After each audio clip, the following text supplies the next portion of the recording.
تو اس شخص کی تمام جائز حاجتیں پوری ہوں گی۔ ناظرین، اگر آپ بھی چاہتے ہیں اور یقیناً آپ چاہتے ہوں گے کہ میری بھی حاجتیں، میری بھی تمنائیں، میری بھی مرادیں پوری ہوں، میری بھی جائز مقاصد پورے ہوں، میری بھی پریشانیاں، مصائب و آلام دور ہوں، بیماریاں دور ہوں، تو عید کی رات، عید الفطر کی پہلی رات یعنی چاند رات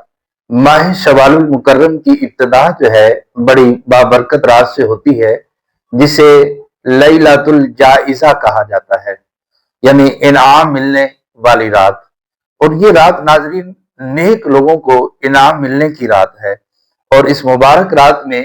عبادت کرنے والوں کو خصوصی اعزاز و اکرام سے نوازا جاتا ہے۔ اور یہ وہ شب ہوتی ہے، اس شب میں عبادت کرنے والوں کی دعائیں بھی قبول ہوتی ہیں، اور رسول اللہ صلی اللہ علیہ وسلم نے 5 ایسی راتیں ذکر فرمائیں جن میں دعا رد نہیں ہوتی، ان میں یہ عید الفطر کی رات بھی ہے۔ بلکہ حدیث پاک میں حضرت معاذ بن جبل رضی اللہ تعالیٰ عنہ سے روایت ہے کہ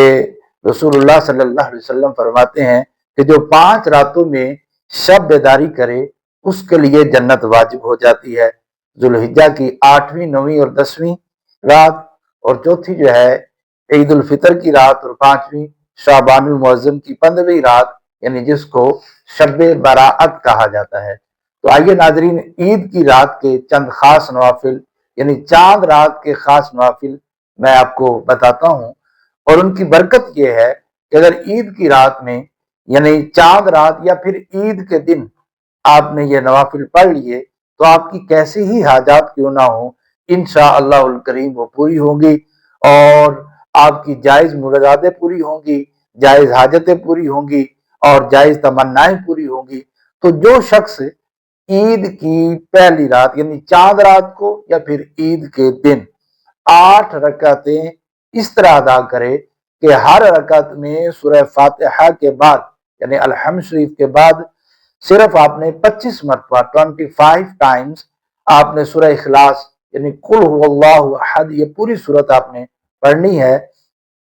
25 مرتبہ سورہ اخلاص کے بعد،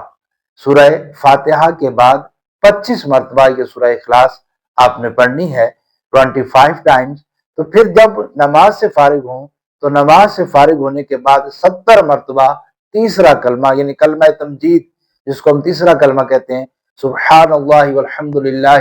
ولا الہ الا اللہ واللہ اکبر ولا حول ولا قوت الا باللہ العلی العظیم، یہ آپ نے پڑھنا ہے۔ اور پھر استغفار آپ نے کرنا ہے، استغفار پڑھیں تو اس شخص کی تمام جائز حاجتیں پوری ہوں گی۔ ناظرین، اگر آپ بھی چاہتے ہیں اور یقیناً آپ چاہتے ہوں گے کہ میری بھی حاجتیں، میری بھی تمنائیں، میری بھی مرادیں پوری ہوں، میری بھی جائز مقاصد پورے ہوں، میری بھی پریشانیاں، مصائب و آلام دور ہوں، بیماریاں دور ہوں، تو عید کی رات یعنی چاند رات یا پھر عید کے دن آپ نے 8 رکعت نوافل ضرور ادا کرنے ہیں۔ اللہ کی رحمت سے آپ کی جائز مرادیں پوری ہوں گی، اور اللہ تبارک و تعالیٰ کی خوب رحمتیں ہوں گی، برکتیں ہوں گی۔ اللہ عمل کی توفیق عطا فرمائے، آمین۔